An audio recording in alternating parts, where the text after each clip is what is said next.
প্রায় 2 বছর হয়ে গেল এই জায়গাটা খালি পড়ে আছে, আর আমাদের বাড়িতেও পুরো উঠোন মেঝো করা হয়ে গেছে, তাই একটুও গাছপালা লাগানোর জন্য কোনো জায়গা ছিল না। শীতকালের সবজিগুলো সত্যি খেতে অনেক ভালো লাগে, আর এখানে গাড়ি রাখার পর যেটুকু জায়গা বেঁচেছিল সেইটুকু জায়গায় আমার শাশুড়ি মা মনিশ করে এগুলো সব লাগিয়ে দিয়েছে। শীতের সবজি যেমন খেতে ভালো লাগে তেমন কিন্তু তুলতেও ভালো লাগে। আর দেখতেই পাচ্ছ মূলো, তারপরে পালং শাক, বেগুন, লাল শাক, ছোলার শাক, ধনেপাতা, আরো অনেক কিছু লাগিয়েছে। বাজার থেকে কিনে যেসব শীতের শাকসবজিগুলো খাওয়া হয় সেগুলো সাধারণত কিন্তু সার দিয়েই বানানো হয়। বাড়িতে যদি এইরকম একটু আধটু জায়গা থাকে তাহলেই তোমরা এরকম ভাবে গাছপালা লাগিয়ে কিন্তু খাওয়া যেতেই পারে। দেখতেই পাচ্ছ গত 1 মাস ধরে আমার শাশুড়ি মা এগুলো যত্ন করে পুরো একদম গাছপালায় ভর্তি করে দিয়েছে। শাকসবজি এত এত হয়েছে, শুধুমাত্র বাঁধাকপি ফুলকপিটাই হয়তো লাগানো হয়নি, আবার টমেটো গাছ পর্যন্ত লাগিয়েছে। দেখতেই পাচ্ছ তোমরা। আমি যেহেতু বাড়িতে ছিলাম না তাই এগুলো নিয়ে কোনো ভিডিও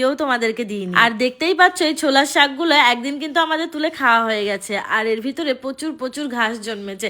তাই ভাবছিলাম যে বাড়িতে যখন একটা খরগোশ ছিল তখন চারিদিকে চলে যেতাম ঘাস আনার জন্য, আর দেখো আজকে এত ঘাস হয়েছে তবু বাড়িতে কিন্তু সেই খরগোশ দুটো আর নেই। কত ভালো লাগে না নিজেদের জমি থাকলে, নিজেদের চাষের এইরকম শাকসবজি যদি নিজে হাতে তুলে খাওয়া যায়, ভালোই লাগে, অনেক ভালো লাগে।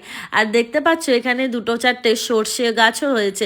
সর্ষে শাক খেতে কারা কারা ভালোবাসো একটুখানি কমেন্টে জানিও। আমি কিন্তু এখনো পর্যন্ত কোনোদিন খাইনি সর্ষে শাক, সবার মুখে শুনেছি অনেক ভালো লাগে, কিন্তু আমার এখনো খাওয়া হয়নি। কেমন লাগে একটুখানি কমেন্টে জানিও। পাশেই একটা বেগুন গাছ আছে, সেই বেগুন গাছে এত বড় বড় বেগুন ধরে, সেটাই আমি হাত দিয়ে দেখালাম।